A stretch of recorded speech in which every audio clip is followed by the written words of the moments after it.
Hello, Serge here from the back porch. Clipboard, so I'm going to be answering a question today. And this one was posted very recently by Neil of Oz. Pretty cool name. Anyways, Neil said, in part of his question, he says, I have videoed my swing countless times and can see two problems. One, my head is lifting vertically, which changes my spine angle. And two, soon as I get to 12 o'clock on the backswing, my club lays right back into the sacred burial ground. I have no feeling of either of these during the swing and tried many ways to change. Any suggestions? Okay, I think basically we have to look at, again, as we analyze any swing, physics and physiology. Let's look at from the physics part standpoint and tie it in with the physiology. I think first and foremost, as you're lifting, you could be lifting your arms too high, which is pulling your spine up.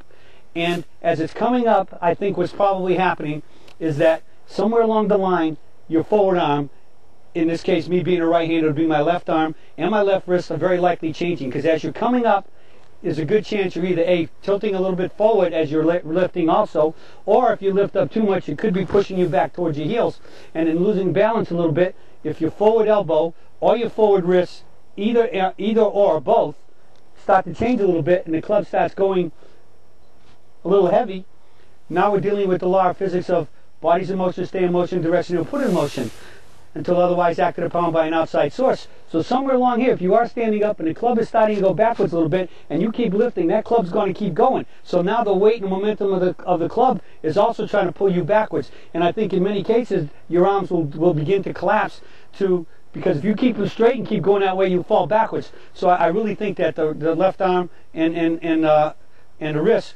will start to break to help you keep your arms in front of you and your body weight to support the club going back that way. So the key becomes, I think, because one of those two is breaking down, we first, because of the lift, I think we have to say the key is, we want you to go into catcher's mitten up the tree, but too much lift is no good either. Because at some point is when I talked about recently that when my forward arm comes up and touches my chin, that's when I stop my transition. But if I kept lifting, once the arm, your bicep hits your chin, it can pull you up. So I think you might too much. In other words, we want lift, but too much isn't any good either, just as too little is. It's just right, just the right amount. So just lift to that chin. And then secondly, I think you have to probably work on maintaining the firmness in your grip. There's a good chance your grip, as you know, I like it very relatively firm. On a scale of 1 to 5, I want a 3 right in the middle. And as compared to being too loose. Most people, their grips are, hold it like a baby bird, like you're holding an open tube of toothpaste, you don't want to squeeze it out. That's too light. I mean, I've had lessons where I tell somebody, take your grip, and I stand and I go just like that, and the club slides right out. My club doesn't go anywhere. When I get my grip, even with my bottom hand, my right hand, that thing is not twisting, and it's not going to be pulled out of my hands.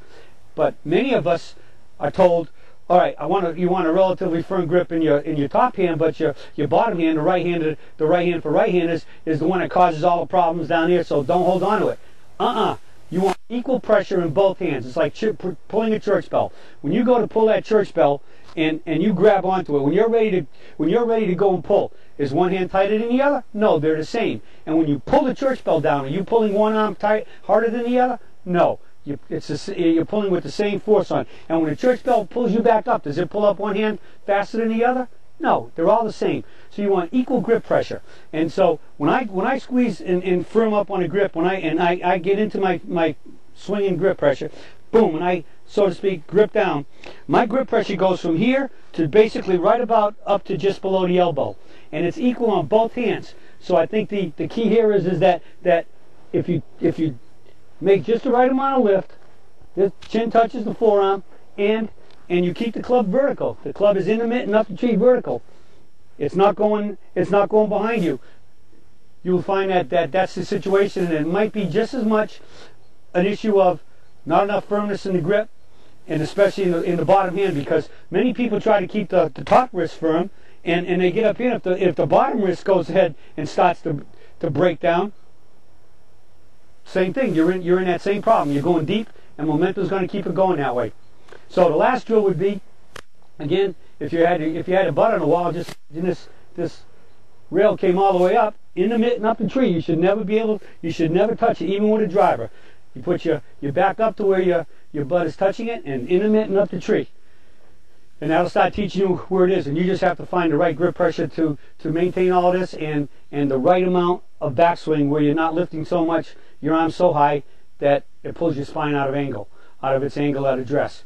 So check into those two things, and I think you'll find that you'll be able to conquer the situation, Neil, and keep the club vertical at the top and keep control of it so that you can start making much more balanced swings and hit the ball solid and straight, and therefore start shooting lower scores.